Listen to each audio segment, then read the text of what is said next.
when they slap you with a large amount of money in your face, your feelings do change. Yeah. So if Rahm and Hatton do actually lose, they will need to pay the outstanding fines to the tour that they've incurred for playing on LIV. And as it stood so far, there's been no indication that those players would be willing to do that. It doesn't replicate the Ryder Cup. I don't think so. But it gives you another aspect of playing the game of golf, which is cool that LIV created that possibility. Martin Kaymer won 2 major championships, held the world #1 ranking, and hold the winning putt at the Miracle at Medina in 2012. When he joined L.I.V. Golf in June 2022 as one of the original 48 players, his entire career got treated like a footnote. Yeah, I did play really well, I would say. I stayed out of trouble most of the day.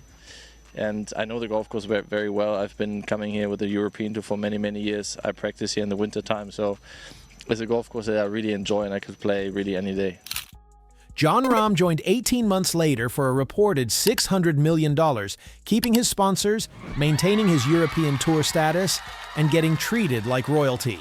The disparity between L.I.V's original believers and its trophy signings has created a 2-tier system that makes the PGA Tour's problems look democratic.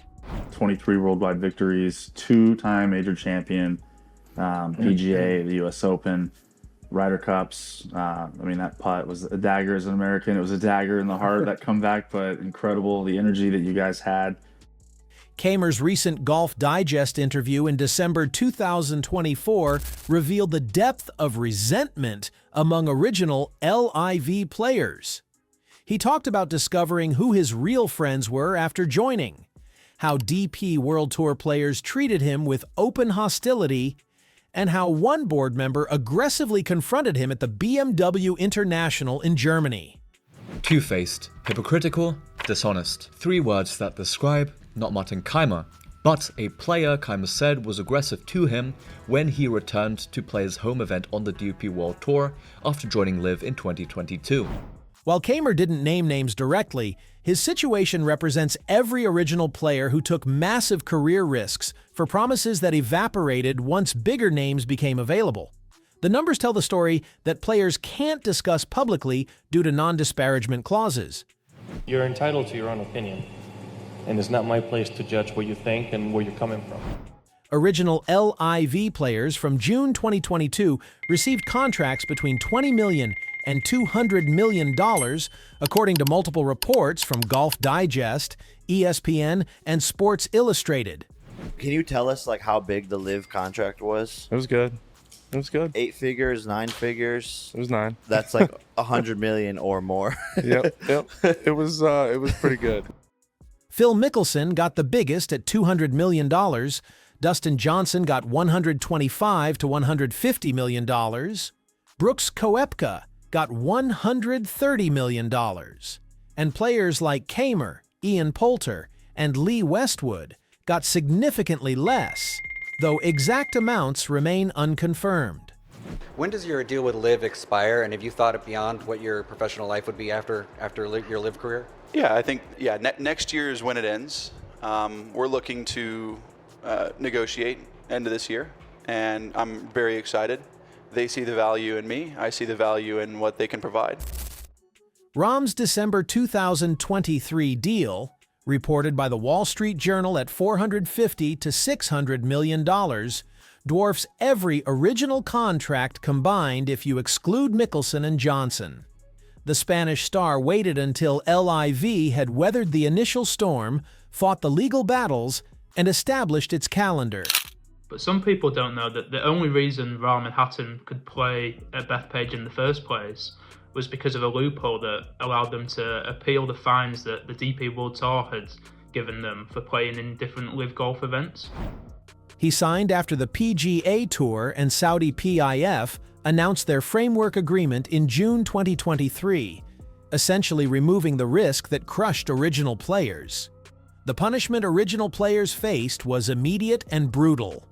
On June 9, 2022, PGA Tour Commissioner Jay Monahan suspended all 17 players competing in L.I.V's inaugural event at Centurion Club before they finished their first round. What happened was the PGA Tour announced earlier today that they will be suspending the 17 members who are now competing from the PGA Tour in this inaugural Liv Golf tournament today just outside of London in the UK. Now, the suspensions were indefinite, cutting them off from the FedEx Cup, President's Cup, and all PGA Tour-affiliated events. ESPN, Golf Channel, and CBS Sports all confirmed these players lost their careers overnight.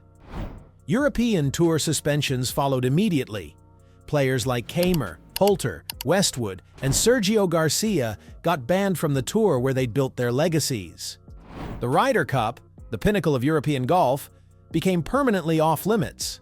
Garcia, Europe's all-time points leader with 28.5 points across 9 Ryder Cups, will never captain a team or play in the event again, according to DP World Tour regulations. Sponsors fled within days of the original announcements.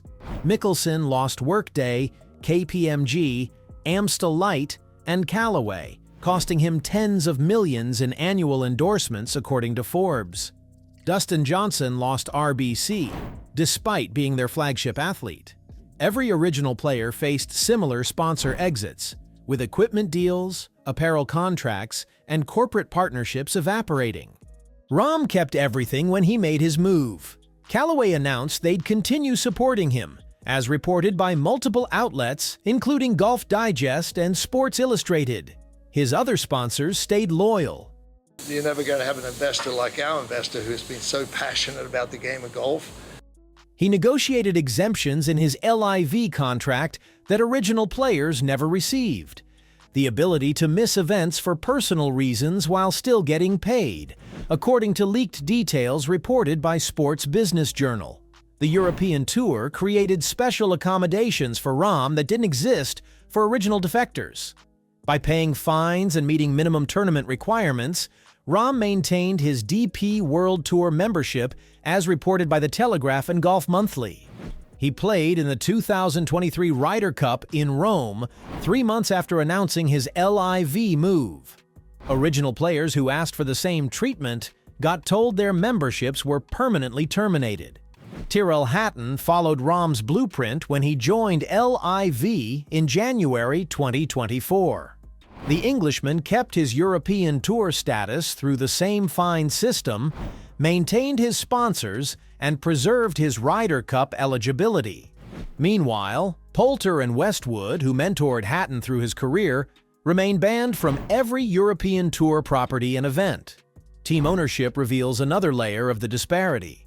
According to multiple reports, Rahm owns equity in Legion 13, his L.I.V. team.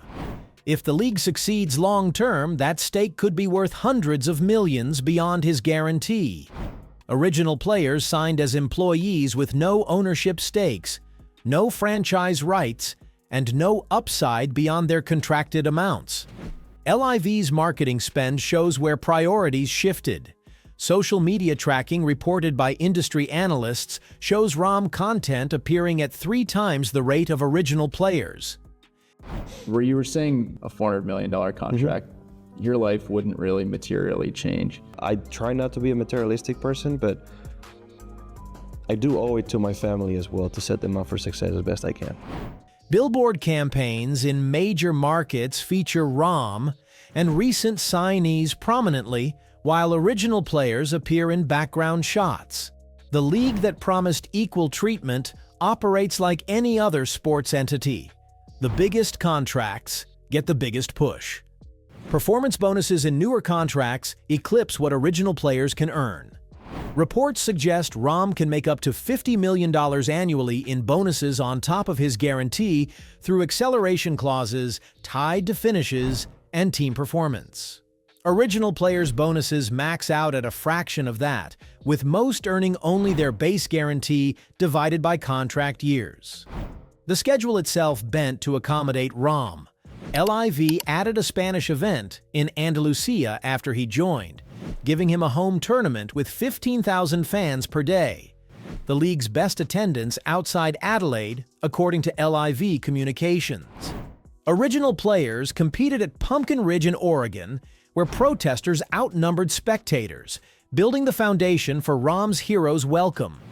Contract renewals tell the final chapter of this two-tier system. Golfweek's Eamon Lynch reported in May 2025 that L.I.V. informed players that massive upfront payments won't be repeated when current deals expire.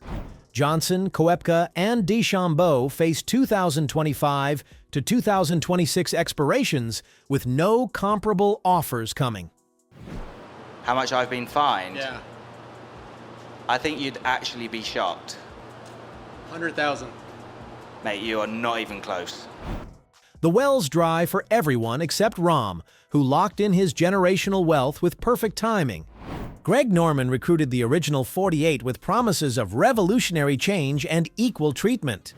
Those players believed him, sacrificing their careers when joining L.I.V. meant professional suicide. Norman left in January 2025, replaced by Scott O'Neill, after securing Rahm and completing his mission. The architect of the revolution won't be around for the aftermath. The irony cuts deepest for players like Kaymer, who made L.I.V. possible. They absorbed the criticism, lost the sponsors, accepted the bans, and played through empty galleries to prove the league could survive. Their sacrifice created the stability that convinced Rahm to join. Without the original 48 taking arrows in 2022, there's no $600 million deal in 2023. My Golf Spy reported in December 2025 that Brooks Koepka might not even play out his final contract year, willing to forfeit $20 million just to escape. Fred Couples told ESPN that Koepka desperately wants back on the PGA Tour. These aren't disgruntled role players, they're major champions who got sold a vision that only materialized for later arrivals. The Hong Kong Open in October 2025 saw 31 L.I.V. players desperately trying to qualify through Asian Tour events because they can't get world ranking points any other way. They changed the rule that if you can't see it with the naked eye, it didn't happen. Rahm doesn't need these backdoor qualifying routes. His contract guaranteed him major exemptions and special considerations that original players discovered don't exist for them. Cameron Smith perfectly illustrates the timing penalty. He won the 2022 Open Championship in July, joined L.I.V. in August for $100 million as world number 2, and got 1/6 of what Rahm received with a nearly identical resume. The only difference was joining when L.I.V. was toxic versus when it was established. The financial reality is that L.I.V. Golf spent approximately $2 billion recruiting and paying original players who generated minimal return. Rahm alone cost $600 million, but brought credibility, viewership, and legitimacy that 48 original players couldn't deliver combined. It's smart business and brutal betrayal wrapped in Saudi billions.